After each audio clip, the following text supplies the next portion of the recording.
Let's play Where's Dwayne? Can you see him yet? Here he is. There he goes. Okay, I wasn't expecting this to look proper weird as the way it does. It looks so... I don't know how to do this. This is, do I sit here? Do I sit here? So I'm gonna have to do this with Dwayne coming out my head. Right, or out my back, wherever he is, and my shoulder. I'll be as shoulder as a cry, mate. It's okay, buddy. It's okay. Right, so before I get started on this review, right, I've got to make a massive apology to someone who wanted a review done for Sicario 2. Now, I had every intention of seeing it after Skyscraper today. I was going to go and see Skyscraper from like 12:30 till I think it was 25 minutes past 2, then at 2:30, Sicario 2 was on the start and I was going to go and see Sicario 2. But I didn't. And this is like the third time I've tried to see it and I haven't been able to see it. The reason this time I can do it is because I had an old work acquaintance from down south come up to Liverpool for like one day and I had to fit it in with like meeting up with them really, and they wanted to meet at 2:30. So I'm sorry I can't bring you the Sicario 2 review. I'm not even sure now if I'm going to get to see it. I might still try and see it, but I did aim to, so I apologise for not bringing that review to you this week. So sorry. I do try, honestly. Seriously, I have every intention of like seeing a film, but I often have to put real life stuff first. So, on that note, let's go on with that Skyscraper review. You ever miss it? I haven't touched a gun in 10 years. After what happened that night. FBI, show me your hands! I just put my sword down, you know.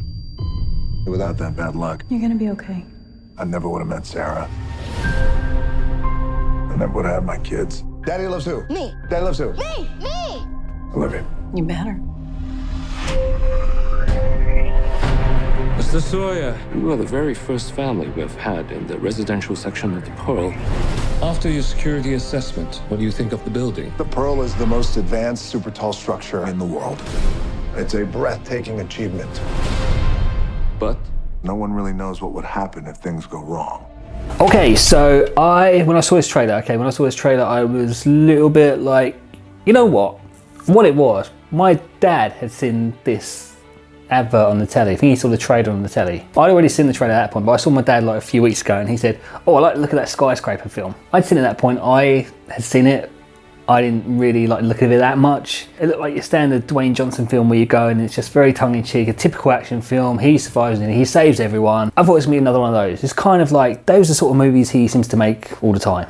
I thought it was just another one of those. So I didn't have that much hope for it before I'd seen it. Another friend of mine said it's just kind of like Terror Inferno, but a modern day version of that, which I guess it looks like that.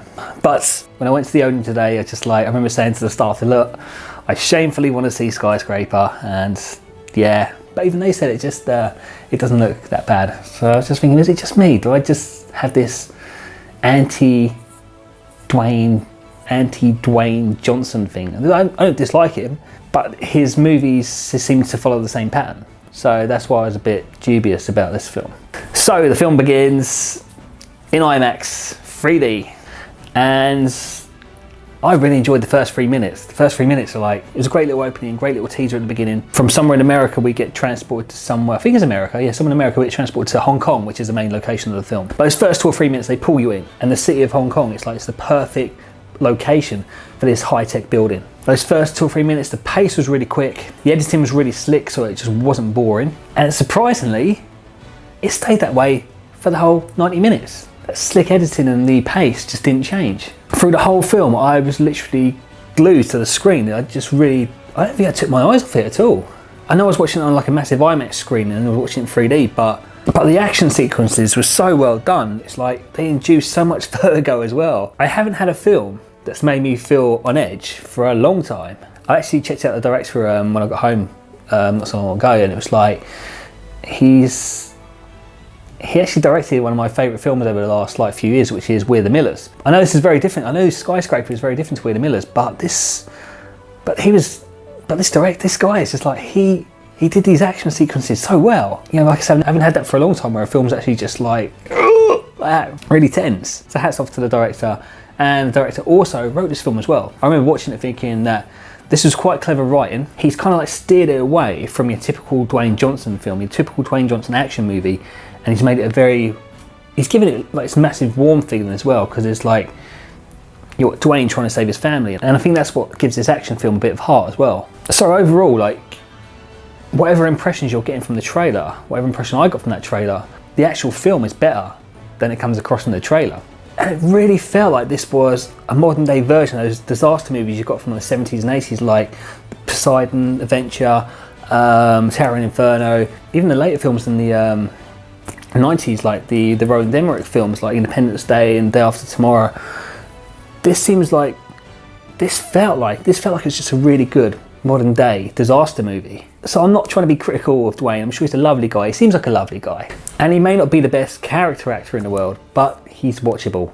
And he seemed to get bums on seats in cinemas. I think on his part, he did really well, like, just obviously his character's disabled, and I think he did a good job of continuing that, keeping it continuous the whole way through. So the story of the film, as you know from the trailer, basically this, the building gets taken over by these terrorists who are trying to get something from the owner of the building. There's a lot of double crossing that's going on. There's also some very funny moments in it too. I have a little crush on the female terrorist. So coming to the end, the only conclusion I can really come to as to why I didn't enjoy the trailer, but I really like this film, is the screen size. I watched the trailer on a small laptop screen. I think I watched the trailer on my phone as well. I might have watched it on the TV too. Overall, it didn't have an impact. I think this is a film, because it's so big, the sheer scope of the production, this massive mile-high skyscraper, I don't think you can watch this on a small screen. I think this is one of those films you have to see on the big screen to get the overall effect. I'm not just trying to say it to get you to the cinema, I'm just saying this, like, I think if I watched this at home, like on Netflix or on DVD or Blu-ray, I don't think I would have enjoyed it as much. This is a film you have to watch because it's so big. Dwayne's big, the skyscraper's big. You need a big screen to watch that on. The film is a perfect length too. I mean, it is about an hour and a half or even an hour and 40 minutes, but it's the perfect length. It goes so quickly. You're not feeling any parts of dragging at all, because it is just, the action is just non-stop. So to summarize, I love this film. It's big action with big Dwayne Johnson in a big skyscraper on the big screen. So definitely go see this one.